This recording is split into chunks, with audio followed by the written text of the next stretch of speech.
Over a third of Western Australia's homeless are women fleeing domestic violence. These women are not getting the help they need as the state is not currently well resourced to deal with the issue.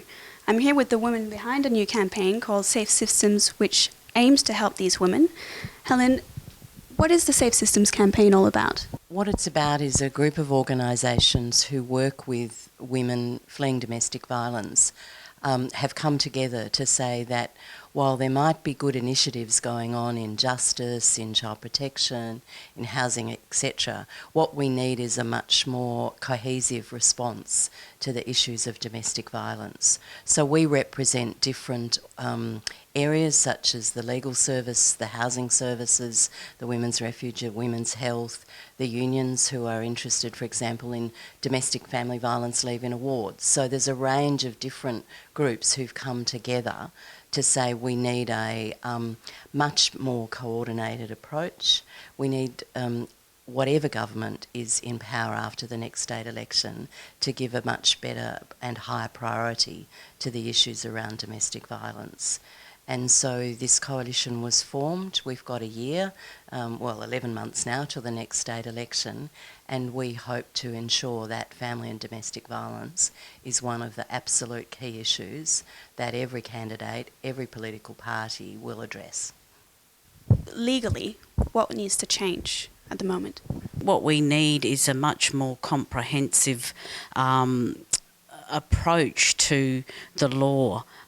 We need a Domestic and Family Violence Act in its own right, with a whole range of components that sit within that actually give greater protection to victims and send a much stronger message to perpetrators who often, as we see, when presented in the courts for breaches of restraining orders, receiving, $200 fines, and these are after multiple breaches. So even though the law's changed in terms of breaches of restraining orders at 3 strikes and you're supposed to get an imprisonment sentence, we're finding that's not happening in quite a number of cases. So we really need a much more robust, proactive bit of legislation that then can influence practice and resource programs better to respond and protect victims, but also to work with perpetrators around their use of violence and how that, there's opportunities there for change as well. So let's talk about the women. Let's talk about the problems that they're facing, their health, physically, mentally. What sorts of issues are they facing? Well, women continue to live in fear for their own safety and the safety of their children after the relationship has ended. There are significant health, social and economic effects from family and domestic violence. And so it's very important, actually it's crucial to have systems that are safe for women and children and that support their recovery. And this would include safe and affordable housing and also legal processes that are affordable, accessible, and also reflect the seriousness of women's experiences and ongoing experiences after the relationship has ended.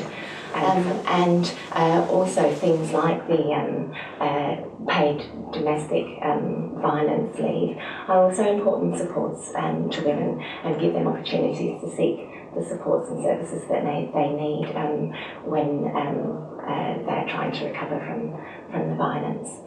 And of course, those effective and timely perpetrator programs are enormously important when it comes to women's and children's safety. So how can people help? How can people get involved, help with the campaign? We have a website where people, organisations can put their logos to show that they're supporting the Safe Systems campaign. What we've also done is written to each of the major parties and advised them that the coalition has been launched, that we'd like to know what their policies are, that we're happy to meet with them to talk further about their policies and what they can do. We intend to publish those responses on the website so everyone can see how the parties have responded to these issues around family violence. So it's very much geared around ensuring that the political parties do take this matter very seriously and do look at what is genuinely needed to ensure that the systems that we have in place are much better coordinated so that women and children are safe. Are there any ways that myself, the viewers, yourselves can get involved? Anything small that they can do to help out? Well, I think they can sign on to, there's a website that we have, www.safesystemswa.org, so they can go on and sign on their pledge of support as an individual or an organisation.